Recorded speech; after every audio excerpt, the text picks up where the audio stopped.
uwapfuye yarihuse bitewe n'uko ahantu iterambere rigeze. Mbere ubundi umuntu yagendaga ku gitogotogo cyo mu biti kandi nabwo icyo gitogotogo yagikoze hafi iminsi ngahe yose.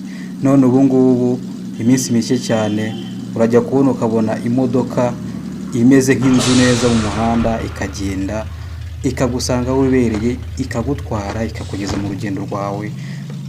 Kera waragendaga ukagenda n'amaguru ugakora ibirometero ku buryo wageraga aho ugiye mbese umuntu atamenya wowe ubwawe isura yarahindutse bitewe n'uko wagendaga uhura na byinshi. Ndebera nawe ubu ngubu imodoka uricaramo ukanyerera ukagenda mpaka ukagera aho wari ugiye bitunguranye cyane. Rebaza rero kera umuntu yabonaga imodoka yayibona akayirukaho yarangiza agafata umunyenga afashe ku kinyuma, utwaye imodoka atabizi yaba bibonye ukavaho kwirukanka. Ubu ngubu n'umwana mutoya cyane arahaguruka akambara agacya akajya ku muhanda agahagarika imodoka ikamutwara ikamuvana muri metero 5 ikamugeza mu zindi 5 akajya aho yaragiye. Aho ubushize mu minsi yashize umuntu yahagurukaga agafata nka metero 100 ngahe akagenda n'ibirenge akongera akazikatana akazigarukana, izo metero zose ntazandikirwe. Ubu ngubu urahaguruka ukagenda ukagera aho ugiye nta mibabaro nta kuvunika. Ibi rero ntiwamenya ahantu byerekera, wasanga hazabaho no kuba waguruka nta kintu ugendamo ukaguruka wumva umuyaga gusa. Ibi ngibi bigaragarira ku madrone turi kubona agenda nta muntu uyarimo, akagenda akagaruka, cyangwa se ukajya mu madrone nta muntu yatwaye arimo ukagenda utazi. Ntago navuga ngo ntago wabuze aho ugiye ubuhazi, ariko drone ntago ari uyikontorora ishatse yakujyana naho udashaka. Ibyo byo biremewe cyane. Irebere ikintu wishyizemo ukagenda ukagera aho ugiye, hanyuma utazi ngo kiyobowe gute. Ibyo nabyo ni ukubitekerezaho birenze. Nubwo bavuga ngo icyizere cyararangiye, ndabona icyizere cyo cyarabaye cyinshi cyane ku bijyanye no kuba wakizera abantu babatwara kuri ibi binyabiziga.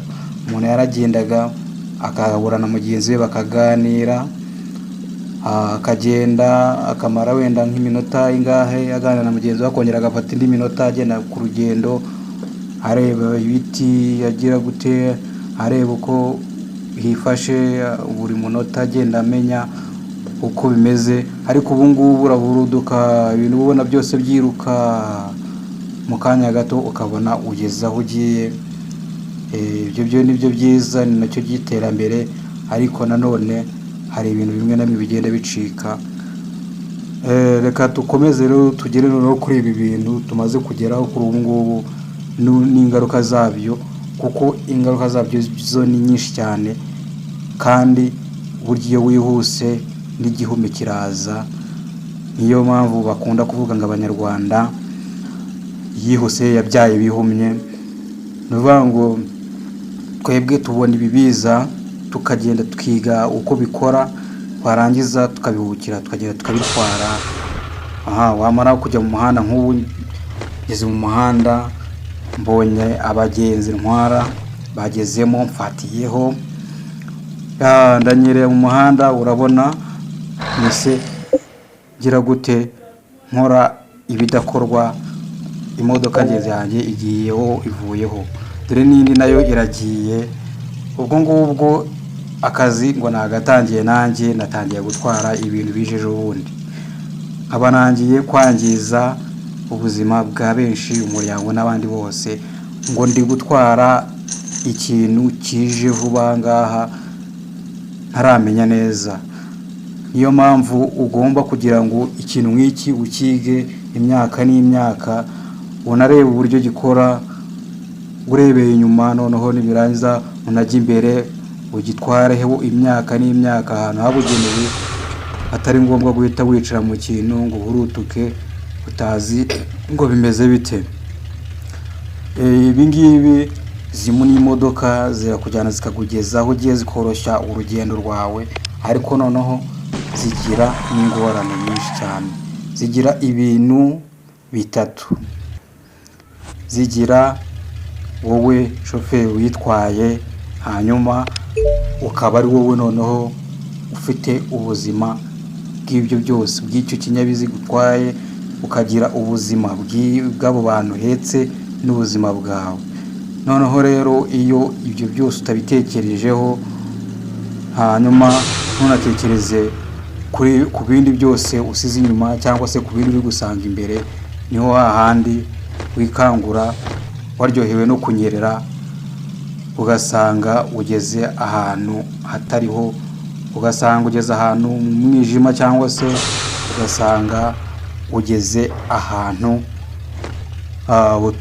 mbese utakifuza kuba wagera, hatari n'umwe wakifuza kuhagera ari umuntu wifuza ibyiza byawe.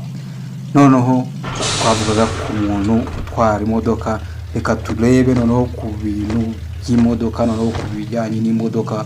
Imodoka igizwe n'ibati rinini cyane riyisakaye, ni nk'inzu, iyo uyirebye ubona ari inzu.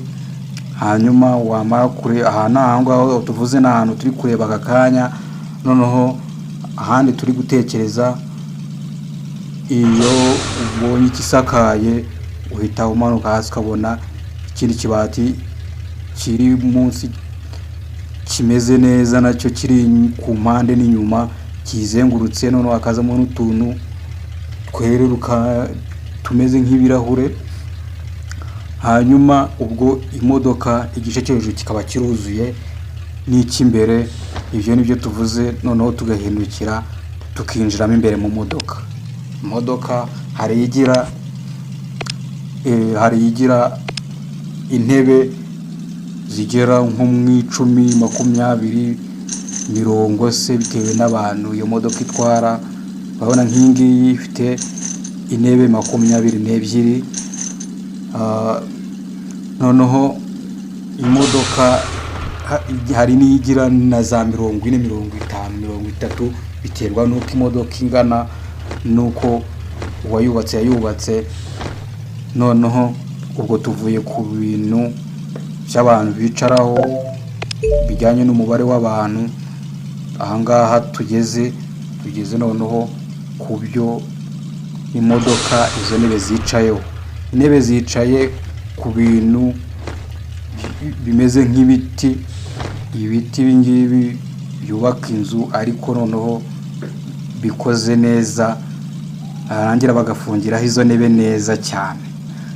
Hanyuma ku bw'akarusho noneho, uretse ko abantu bakunda isuku ari n'abajeni, bagahita noneho barambikaho agatapi kameze neza ku buryo utamenya hahita hakurikiraho icyuma kiri hejuru y'ibyo biti kibirambitseho, kugira ngo hatazagira n'ibindi bibi bizaturuka munsi y'imodoka bikanduza abagenda muri iyo modoka.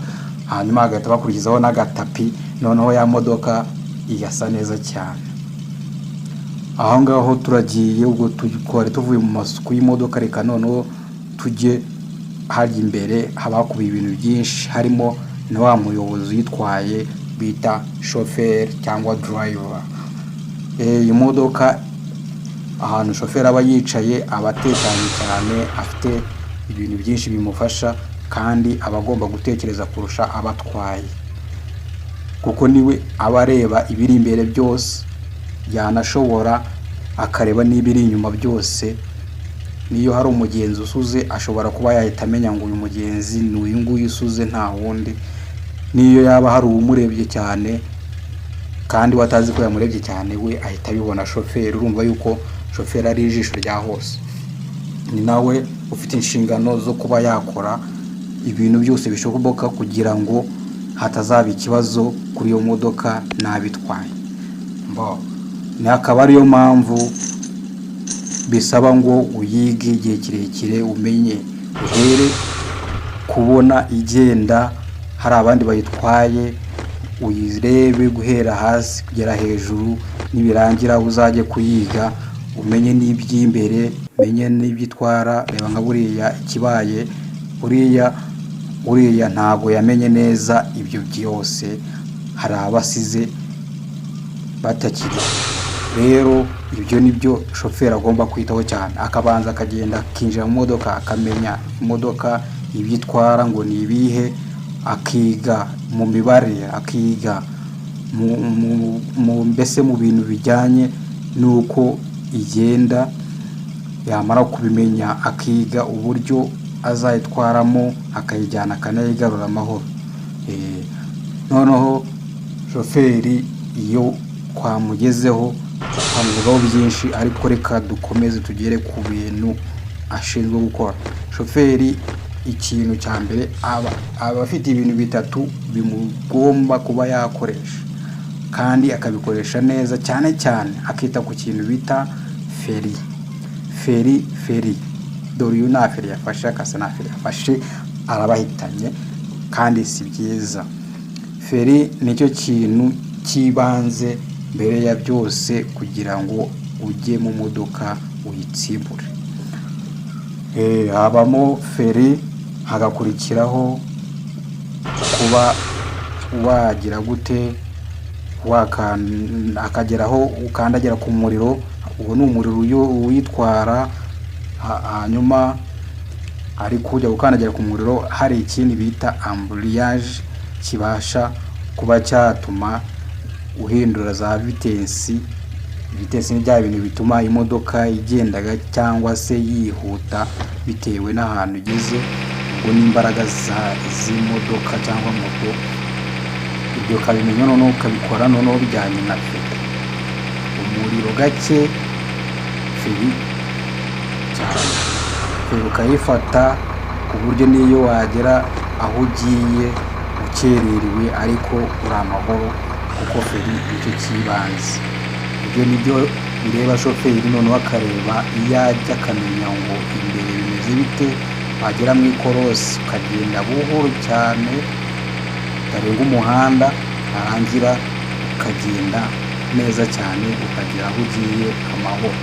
Wagera ahacurika noneho ugafata feri hafi yo kwimarayo, ku buryo imodoka igera hirya nta byangiritsemo, kuko hari ukuntu wiruka cyane n'imodoka ikagira rimwe itakaza. Hari nka zimwe ziba zidafunze, cyangwa harimo n'umuntu ushonje akaba yahanangukira bitewe y'uko yamucugushije cyane, cyangwa uhazi akaba yahaturikira mu modoka akahangiriza abandi ibyo bibereyemo. Imodoka ikora neza, yewe ituma abantu baba banebwe cyane, kuko uwari ufite gukora siporo ntaba akiyikoze. Uwari ufite kuba yahura na mugenzi we bavugana kuri telefone, ngo niba bagihuye mu nzira kandi iyo nzira yicamo ariho uwo mugenzi we ari. Rero urumva ko imodoka nayo yatangiye kuzana ibindi bindi tutaramenya. Gusa imodoka yoroshya ubuzima, ariko wowe shoferi witonde, fata feri.